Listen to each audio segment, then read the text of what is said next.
Today, we're ranking all 15 episodes from Family Guy Season 24. We've already covered a good chunk of the episodes in another video, so we'll only talk about some episodes briefly here, but if you want to see our full breakdowns, check out the video in the description. Starting with what we believe to be the weakest episode in the season, Viewer DMs. This is a bit of a legacy sequel to the show's viewer mail episodes, covering 3 mini-stories in one episode. The first being the breeziest retelling of The Lord of the Rings you've ever heard. Sorry my hobbit hole is so tight. But it's the hole I was given in birth. Keep talking like that and Gandalf's gonna go from grey to white in no time. So the story follows Frodo as he journeys to destroy the One Ring that will stop the evil Sauron. Along the way, he makes some friends, loses some friends, and decides to travel with a funny little creature. Thanks, map. Thanks, great detailed map. You make eye contact with a homeless guy one time, and suddenly you two are on an adventure together. But they finally make it to the fires of Mount Doom, where the ring is ultimately destroyed thanks to a clumsy Harrison Ford. Off of my plane. What? He's so stoned. So sorry if this is your first exposure to The Lord of the Rings. It's actually much more exciting than this bit makes it out to be. The next section follows the story of how the Griffin family immigrated to Quahog all those years ago. I thought Peter's ancestor founded Quahog, but I guess canon only exists inside of the last 5 seasons. The journey begins. And we've already lost a Meg to dysentery. The section covers the trials and tribulations of the family on the Oregon Trail, braving the harsh winter snow, killing an angel by accident, and then having a new angel point them in the right direction. Yeah, as soon as men started making guns, God stopped sending his people. Nobody else needs to get hurt. You already shot Jerry. Oh, he had a name. Now I feel worse. And the final section is just a hypothetical Quagmire TV show from the 1960s, which involves him doing little skits and slapstick bits. You sure you still want that Quagmire spinoff? Wow! Have you ever seen such furniture? Yeah, we think this is easily the weakest offering of Season 24. That Lord of the Rings parody is so bare bones and has nothing to it. The Oregon Trail sketch at least has some decent comedy, but the Quagmire show mostly just falls flat. Luckily, nothing in this season was offensively bad, but we still feel confident about putting this one at the bottom. And following that, at number 14 is A Few More Ways to Die in the West, a Western-themed episode filled with romance, backstabbing, and funny mustaches. What happened to you? It's not my fault. They put the saloon next to the salon, and I got very confused. So in this episode, Peter is Quiet Burp, a Western gun for hire with his own posse of fellow outlaws. Oh, and look, Ernie's back. I wonder what kind of long, drawn-out battle he and Peter will... Oh well, back to the Family Guy graveyard with you. Tell Diane we said hello. But afterwards, we're treated to a pretty cool and stylish opening credits montage, complete with a Western-style rendition of the theme song. If they're gonna keep doing parody episodes, this is the kind of effort they should be putting into it. Now let's see if the rest of the episode measures up. Lady hanged for wearing pants. Good. One less wacko on the streets. So Quiet Burp and his gang are assisting in the transportation of money for a wealthy businessman, but they find themselves victims of a classic railroad robbery. Ah, shoot. Hey, Vivienne, no biggie here, but did you need that money for anything? Humanity really took the next step towards prosperity when we upgraded from the big burlap sack with a $sign on it to the wallet. But the gang catches a glimpse of the thief and sets out to track them down. Meanwhile, on this same train, 2 traveling actors are hoping to make it big in their next town. It was a mutual decision to kick John Wilkes Booth out of our improv group. Who knew he was gonna do that? I tell you, these method actors are getting out of hand. But I guess some blame could be put on the audience member who suggested Guy Who Kills the President at an improv show. Anyway, the gang makes their way through the desert to reach the town of Golden Stream, where their thief has arrived with the money. That'll show 'em, separating those carpetbaggers from their money.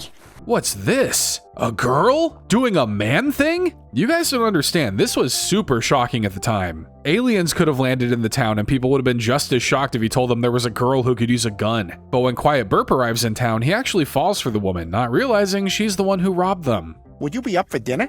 Oh, well, it's nice of an armed stranger to wander into an active classroom to ask me this. Yeah, but everyone was packing heat back then. It was a different time. It was a simpler time. It was a low life expectancy time. But after getting to know each other, Quiet Burp soon discovers she was the one behind the mask all along. I was only doing it because of the destruction your boss's bone saw brought upon the soldiers. She makes a good point. Civil War bone saws were extra dull. You'd have better luck cutting a guy's arm off with safety scissors than with those things. Luckily, love is stronger than a one-time freelance gig, so the two plan to run off together before Quiet Burp is apprehended by his gang. They say posse's posse, but I can see this one's not as tight as it used to be. Yeah, the writers kinda had a field day when they realized what the word posse sounded like. The writer's room sometimes sounds like a freshman classroom, which, hey, isn't always the worst thing.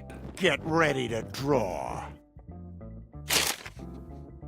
I put the sun in the corner. Quiet Burp and his lover managed to escape the town, but the gang is hot on their trail. Thankfully, those two actors from before have started getting into the blowing up a mountain for gold business, and like their TNT, business is booming.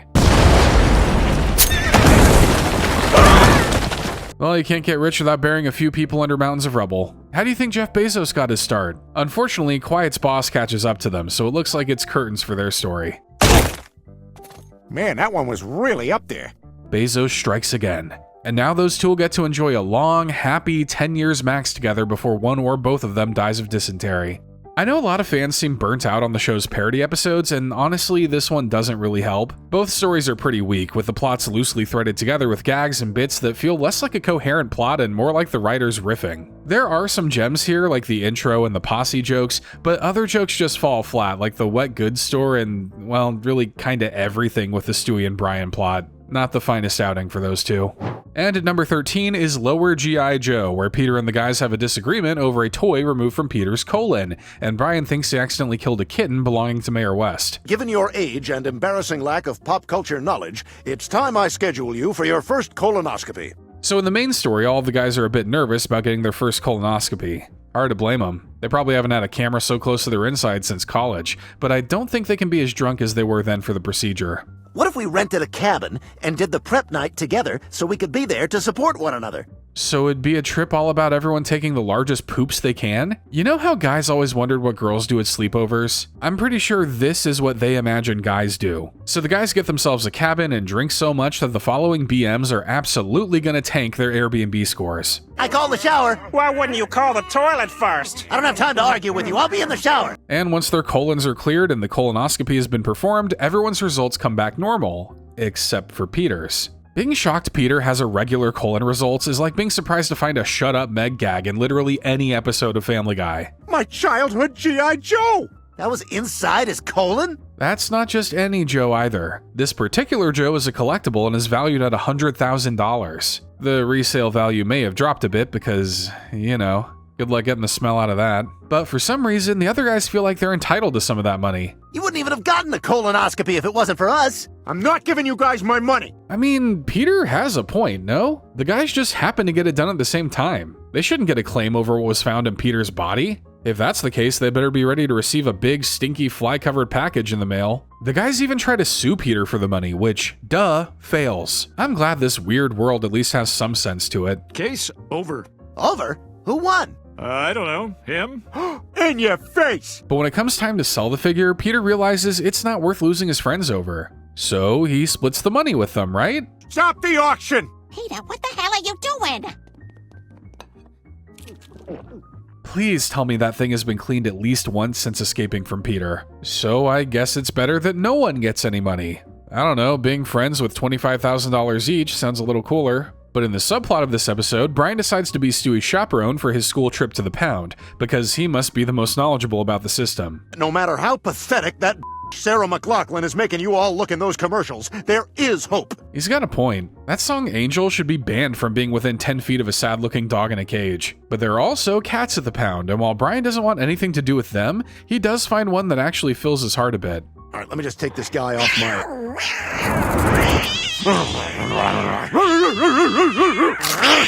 It also fills his stomach a bit too. But after disposing of the body, Brian learns that this wasn't just some random unloved kitten. My sweet feline companion, Meower West, has gone missing. Wild West has been just looking for an excuse to unload a buckshot on Brian ever since that Christmas manger mishap, and this might finally be his chance. But they managed to find a kitten that looks pretty similar to Meower West, so it looks like Brian might actually be getting away with this scot-free. Good news! I think we found your missing cat. It may have had a heart attack. I think more than just its heart might have been attacked, but it turns out that West Kitten survived Brian's mauling and returned to him. Sweet, but Brian still should face some punishment for attempted feline murder, and there's only one punishment dogs will respond to. Bad boy. Ow! Bad boy. I can't breathe! Very bad boy. That's worse! Please, just send him to the electric chair. It'd be less excruciating than this. So this one wasn't all that amazing. The Peter plot started out funny, but the conflict of the guys wanting the figure money felt incredibly forced and didn't feel believable. The Brian plot is only really memorable for its brief blips of animal violence, something I'm sure most people are trying to forget. And without any strong or memorable jokes, this thing kinda just sinks to near the bottom of this season. And following that at number 12 is Friend's Best Man, where Brian gets mad when he isn't chosen to be Stewie's best man, and Peter and Lois's attempt to make a dirty tape ends up going terribly wrong. I've got a steady allowance, I love to time travel, I'm potty trained, and here I am, no ring on my finger. So Stewie's feeling down that he isn't married yet.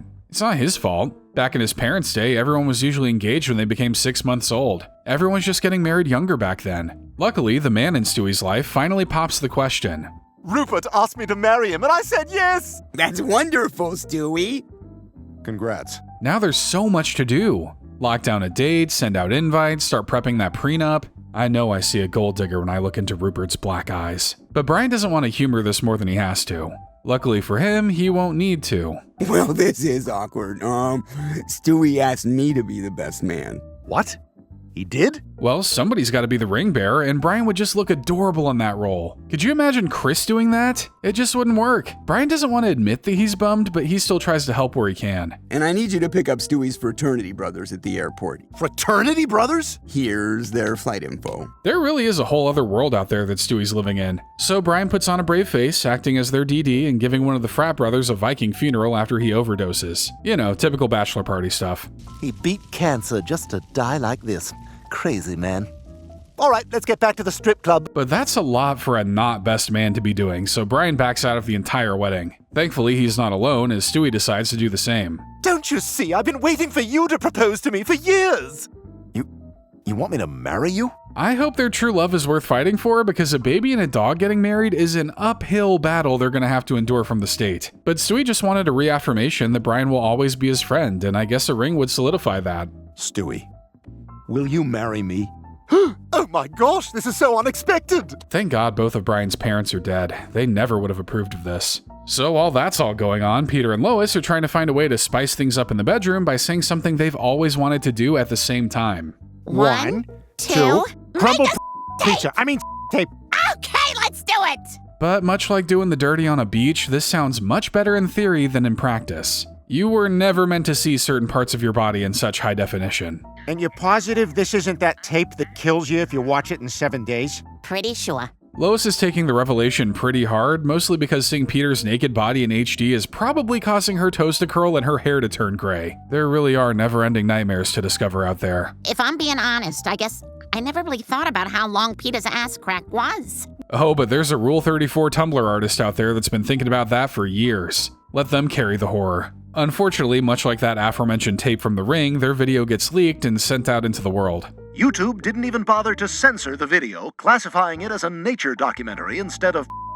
So that's how you get around restrictions. I'll keep that in mind next time we gotta use an image of Peter showing any skin above the ankle. But to their surprise, the video actually gets a pretty decent reception. Somebody named Chris Griff Official without a checkmark posted 3 water droplets. Could be anybody. But the video actually leads to them getting recognized by the city, though not because the video is hot, but because it's a great example of body positivity. Their video shows all of us it's okay to have a knee brace on during times of intimacy. They're heroes to the sloppy and misshapen everywhere. Not really what they wanted, but at least some good came out of that video. This is another one that was just okay. There are some decent bits, like Joe getting room tone for a tape with Bonnie and Stewie's bachelor party antics, but it still felt a little weak. This commentary on Brian and Stewie's relationship just feels repetitive at this point. Surely there's more to be said about the two other than unrequited love again. Overall, not obscenely bad, just a little forgettable. And up next at number 11, we have Tall Stewie, where Peter makes a dating profile to see how attractive he is, and Stewie and Brian fight for dominance by trying to out-tall each other. Peter! What a buffoon. She married him?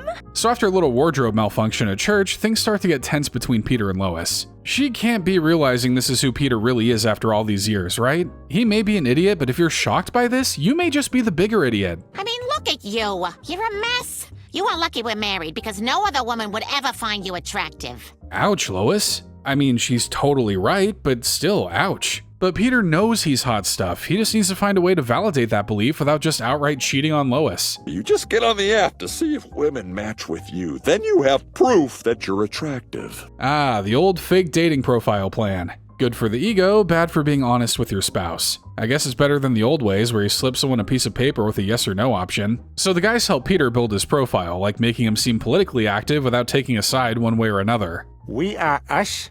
What does that mean? Kinda just sounds like nothing. You think we aren't us? It's opinions like that that'll get you canceled and thrown in jail in this world. If someone wants to be us, who are we to stop them? And if we want to be them, then he can't stop you from being she to me and you to us. Get what I'm saying? Now let's watch all those matches roll in. There's not a single woman on here who's even slightly interested in me. Maybe Lois was right. I am completely undesirable. I don't know, man. You seem to have good luck with crazy chicks. Maybe you should try Hinge. That's where all the unhinged girls are at. It's literally in the name. But Peter isn't the only one fishing for compliments on the site. Lois has a profile on a dating app? Oh my god, I have a profile on a dating app? He's perpetually concussed. You gotta be patient with him. So Peter wants to confront her about this, but that would mean she'd know that he was on a dating app too. So for moral superiority points, he decides to make a fake profile to lure her on a date. Derek Bandana? Peter, who is this? It's Chris's hot school bus driver. A hot bus driver? That's like finding a unicorn. It's too perfect to be real. But despite this, Lois accepts the match and gets tricked into a surprise dinner with Peter. You think I wouldn't recognize Chris's bus driver? Also, I could see your reflection in his sunglasses. Rookie mistake. Peter should have worn sunglasses to negate the reflection. But this gets them both to realize they're seeking validation in their older ages and should be kinder to one another. Maybe we should just compliment each other once in a while, huh?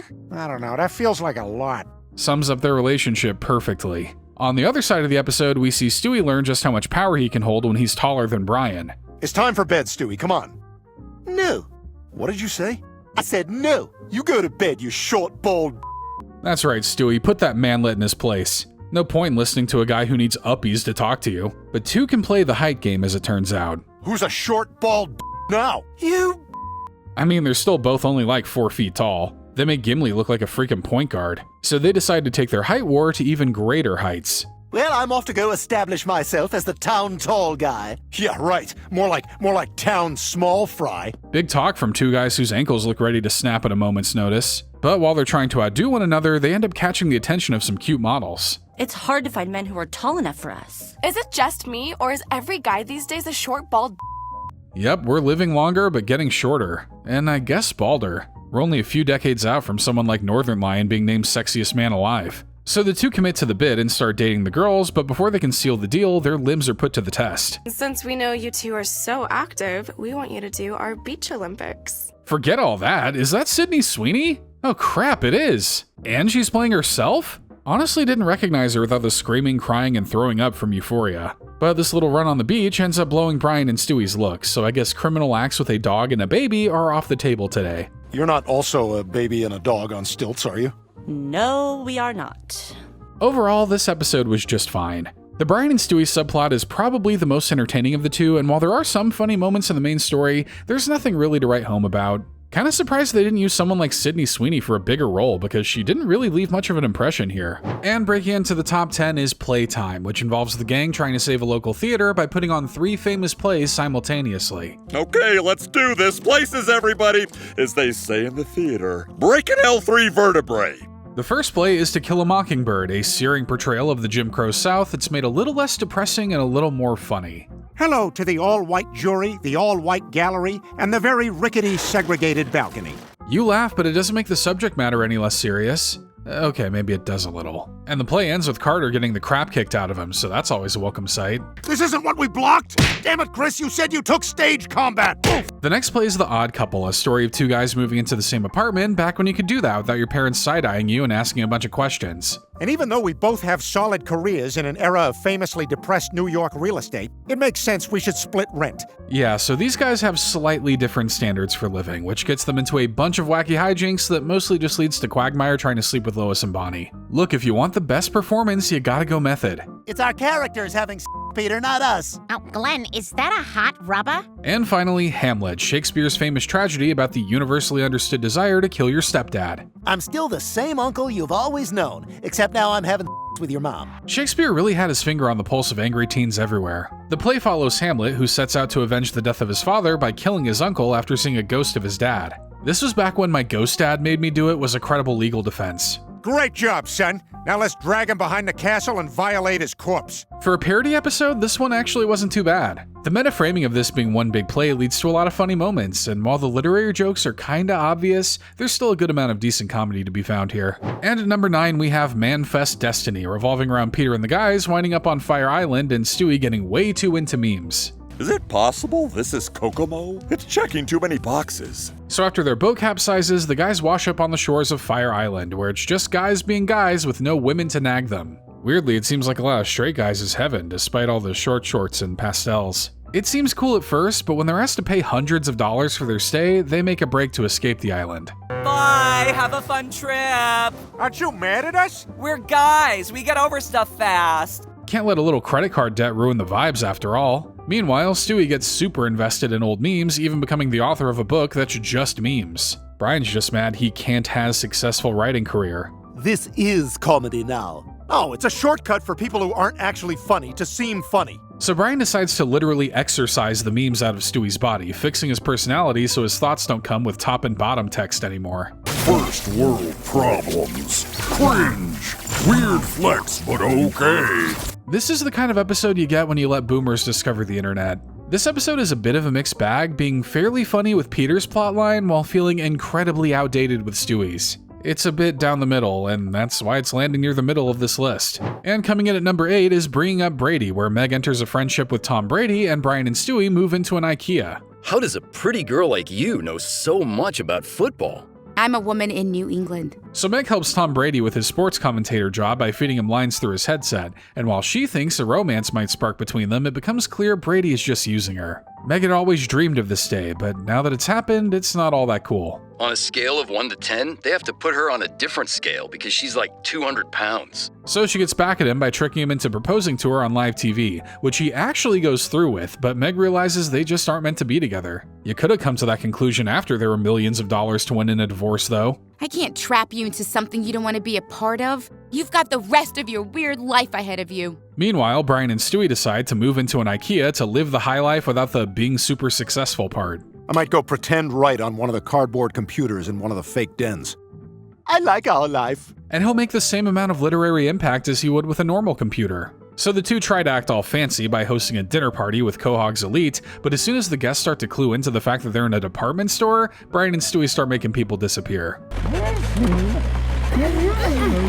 Should have just sat there and ate your Reese's. Overall, this episode had some decent bits in it that kept the just okay plots moving along. But the one thing to remember is that Tom Brady was too much of a coward to voice himself again. How the hero of New England has fallen. And following that is number 7 with Dear Francis, where Lois becomes concerned when Peter calls out his dead dad's name in bed. You might have some feelings about your father that you still need to process. Props to Lois for being so understanding, because this may actually be grounds for divorce to most people. Unless your dad was like really hot, I guess. But the Francis Peter ended up calling out to wasn't his dad, but a new waitress down at the Clam, which makes Lois a whole lot less understanding. Peter, this is a new low. Yeah, I can't even look at you. Come on, kids. We're leaving. I mean, is it wrong to say this might have been the better outcome than fantasizing about your dad? But Peter makes things up to Lois by putting in the work, coming to terms with his father's death, and they both can continue on living and lying to one another. If it makes you feel better when we're doing it, I'm mostly thinking about Chris Hemsworth. Aren't we all? While the stuff with Peter's dad is a bit half-baked, this was still a pretty funny concept for an episode that led to some decent jokes, great character moments, and good bits overall. And at number 6, we have High School History, where significant moments in time are recreated with Family Guy characters standing in for historical figures.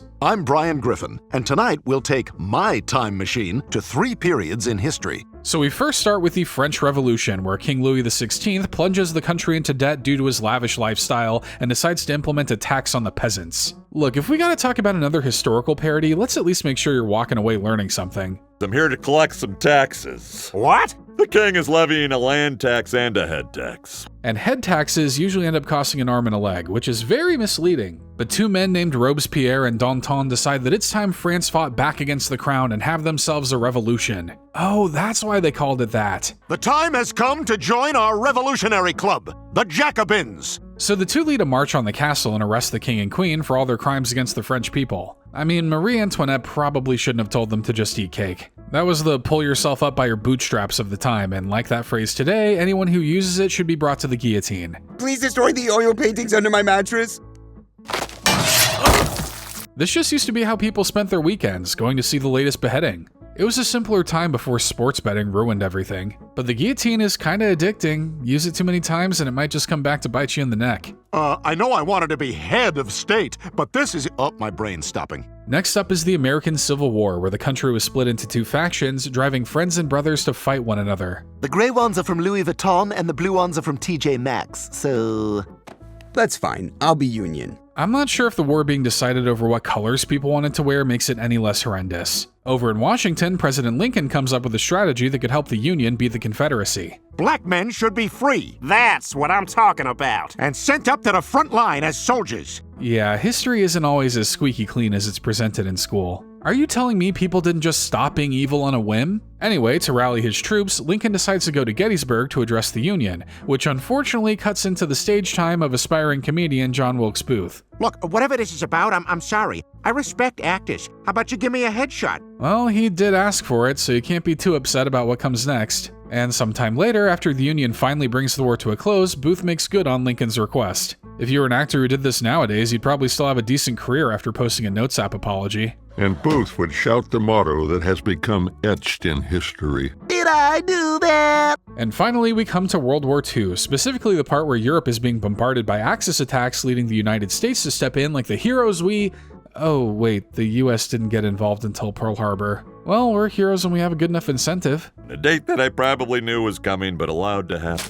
I mean a date which will live in infamy. So President Roosevelt finally aligns with Prime Minister Churchill to take the fight to the Axis powers with a strategic attack on the beaches of Normandy. It'll be an attack so fierce that it'll leave the enemy stuttering, and that's why they call it D-Day, I think. Makes sense to me. We are laser focused on planning for D-Day. I think we're calling it D-Day. But meanwhile, in a bunker in Germany, Adolf Hitler is concerned with the greatest loss Germany has faced yet, their best band escaping to Switzerland. Als die von Trapp so long farewell sangen, sagten sie den ist ganz klar auf Wiedersehen. Wie konntest du den Subtext übersehen? Not gonna lie, this scene put the biggest smile on my face. This scene, parodying that meme-to-death scene from the movie Downfall with all the actors speaking German, is probably the funniest thing the show has done all season. I'm a sucker for the classics, what can I say? Oh, schau dir vielleicht weniger TikTok und mehr Sound of Music an, du Idiot. But the war eventually comes to a close, with Germany being defeated and Japan surrendering after a little heavy-handed persuasion. It's time to go make peace with Japan. Got it. Go to Japan and nuke Hiroshima. It's easy to see how the orders got a little muddled in the delivery. Oh well, no terrible lasting effects came from that, right? For another historical parody episode, we actually found this to be pretty funny. Sure, some of the references and jokes are low-hanging fruit, but the Abbott and Costello references and the Downfall parody really bumped the comedy up in our eyes. Overall, not a bad episode, considering parodies have felt more like the show's crutch rather than its bread and butter for a long time. And kicking off the top 5 is Scent of a Woman, which follows Meg living out her last wish and Peter trying to find out how many people Lois has slept with. If a dog smelled cancer on her, I'm not optimistic. Meg, if you have anything on your bucket list, this could be the time. So Brian thinks he smells cancer in Meg, so she just assumes she's dying and asks Brian to help her live out her greatest desire. If visiting a nacho chain restaurant isn't at the top of your bucket list, then maybe you're doing this life thing all wrong. Before we make these nachos, how about we cut that hair and frost those tips? But Meg is actually cancer-free, and she knew that before Brian took her to this place, which makes him feel used, though he gets over it pretty quickly. Even if Meg wasn't dying, she still probably could have used a good act. Why did your bra smell like cancer?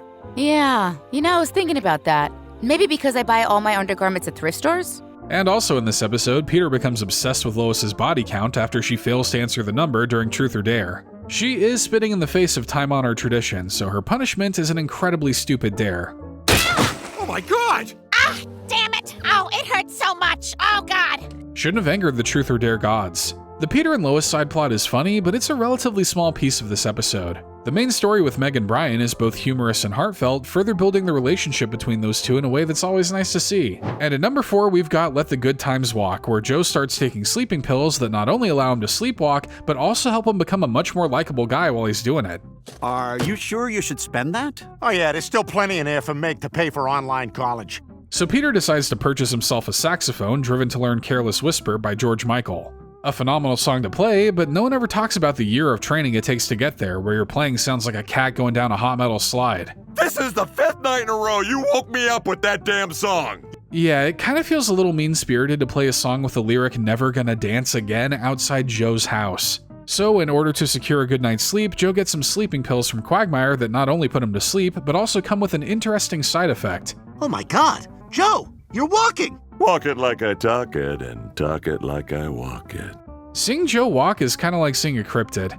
Very uncanny valley feeling about the whole thing, maybe even a blight against all creation. How does this work? Who cares? Joe's walking again, but he just can't remember it. It's almost like sleepwalking Joe is a completely different person.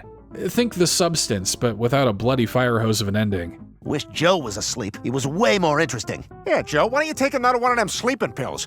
And Joe's pals quickly find out that sleepwalking Joe doesn't tell long-winded, mind-numbing stories. In fact, he's much cooler and has a nice, soothing voice. And if you have any trouble getting in, just tell him you're with Joey Good Times.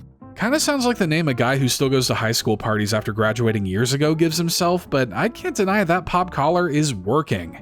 So the pills make him a more interesting friend, a better husband, and an all-around much cooler guy. Too bad for normal Joe, who kinda just becomes a second thought. Just wake me up if you decide to fall asleep again. Bonfire needs another log. Never thought I'd see the day Joe was wanted for his body and nothing else. To be fair, he wasn't working with much else to begin with. But those sleeping pills start to call out to him like the Green Goblin mask, and he realizes Joey Good Times might be here to stay. When was the last time Bonnie wanted you to come to bed? You're right. So Joe goes full sleep mode, and it really seems to make his life better. Bonnie loves him, his friends love him, and his whole world has dynamic shadows like when an animated show finally gets a movie. Honestly, that's kind of the more hard to ignore part than Joe walking. All right, fellas, let's go. Good thing we don't need that golf cart anymore. We get to walk all 18 holes. Well, exercise is where you lose them. The guys realize they can't keep up with a Joe with 2 working legs, and what's worse, they realize they've lost their punching bag friend. Every friend group needs to have a bottom friend. A guy who's doing way worse than all the rest of us. I know a few friend groups with bottom friends, but I think we might have different definitions for the word bottom. So the guys realize they want their old friend back, so they try to bring the boredom back out of him. The old Joe is the best Joe. I can't go back. I'll never go back. I guess some friends are just destined to be the butt of the joke in the friend group, but we must remember that the butt is just as important a body part as any other. So after enough pestering, they get their old Joe back, complete with all of his dull facts. Wow, that was so long and boring. It's nice to have you back, Joe. This episode isn't nearly as iconic as Believe It or Not Joe's Walking on Air, and we can understand people not liking it for being too much of a retread, and yet, we still think this might be one of the season's more enjoyable episodes. Instead of Joe becoming a jerk, he becomes too cool for his friend group to handle, which really says more about them than Joe. It probably would have been nice to see Joe reaffirm his happiness without needing to walk, but I guess Joe's only allotted a small amount of happiness per episode. Not the most original for the series, but it's salvaged by some pretty good comedy, from Peter's saxophone to Joey Good Times' oozing of confidence. And coming in at number 3, we have Pumpkin Spice Girls, where Lois and Meg become so obsessed with pumpkin spice coffee that they turn to crime just to get their fix. We need to rise up and take back our country. I mean, a seasonal beverage. Are you in? I'm in. So when pumpkin spice goes out of season, Lois and Meg resort to stealing the ingredients from coffee shops all over town, leading to an intense police investigation that forces them on the run. I guess telling them pumpkin spice is super easy to make at home is out of the question now, huh? Oh my God, we're like Thelma and Louise! I've never felt so alive. But as they prepare to Thelma and Louise themselves off a cliff, they realize that there are other great seasonal coffee flavors to choose from. This is a nice reminder to keep pushing forward because there's always something great on the horizon if you look for it. Also, a reminder to lower your caffeine intake. Apparently it sparks criminal intent. We made emotional decisions. Please save us, men! We got 'em, boys. Despite the very obvious women love pumpkin spice setup, this was still a very fun episode. Lois and Meg episodes are always a good time, and their crazy energy managed to bounce off one another perfectly. Funny, action-packed, and the spotlight remains on some of the show's most fun characters. What more could you ask for? And at number 2 is the monumental episode The Edible Arrangement, where Lois and Stewie finally get the chance to talk after they both get high off edibles. I don't understand how we're talking. Probably because we're both zonked. I would never do that in front of my baby. I guess it must just be intense allergies in the house that's making your eyes bloodshot. But the mother and son use this opportunity to finally connect, airing out all their feelings and hang-ups about one another. You know Brian loves you, right? Yeah, I know. No, like he really loves you. They also take this opportunity to crap on Brian, which, fair. They've probably both been bottling that up and finally have a chance to air it all out. This whole ordeal proves to not only be fun for the two, but cathartic as well, as they become closer than they've ever been before. Stewie, I see you, I hear you, and I feel the same way. Unfortunately, they wake up forgetting this whole night happened, which is a shame. Gotta return to that status quo after all. But hopefully something deep inside them will remind them of this moment, and they'll continue to look at each other in a whole new light. Oh my god, what is wrong with you? It's just Oreos. Maybe. It's easy to see why a lot of people love this episode. It expanded upon a character dynamic we didn't think we'd ever see, and it led to some great moments of love, understanding, and comedy from Stewie and Lois. The only thing that really holds this episode back is the fact that you have to get through 2/3 of mostly nothing to get to it. If it could have tightened its waistline just a tad, this thing could have been the best of Season 24. But what we think is the best episode of Season 24 is actually the episode Phony Montana, where Brian accidentally develops a Cuban accent while dating a Hispanic girl, and Peter and Lois get some mixed signals from a potential swinger couple. I'm guessing that migraine scrambled you all up. So this is like an actual disorder? So Brian gets exposed to loud Cuban music, which seems to infect his brain and change his whole manner of speaking. Sounds like he had a brain aneurysm with a little flavor, so it could have been worse. But this forces him to hide his voice from his new girl to not offend her, but of course, the Cuban inside is bound to come out sometime. You think you can take me? You're gonna need an army to take me! Maybe if he does the same thing to his brain again, but this time with an audiobook, he might come out as a good writer. Just some food for thought. While this is going on, Peter and Lois become friends with a couple they're pretty sure are swingers, but become insulted when they don't get invited to join in. They're trying to see if we are actually into them. Which we're not. No. Gotta be that. After all, it's flattering just to be asked. And to be the only couple left out of the hookup is probably one of the most insulting things you can experience as a couple. So they decide to turn up the heat, only to be rejected. Aren't you guys swingers? We like to have fun, yeah, but we don't do it with everyone.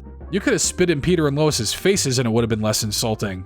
Oh well, they can still make love on their couch and show that couple what they're definitely not missing. There'll be a little asterisk in the record books, but it still kinda counts. Pound for pound, this may just be the most consistent, strongest, and funniest episode in the entire season. Both stories are a ton of fun in different ways.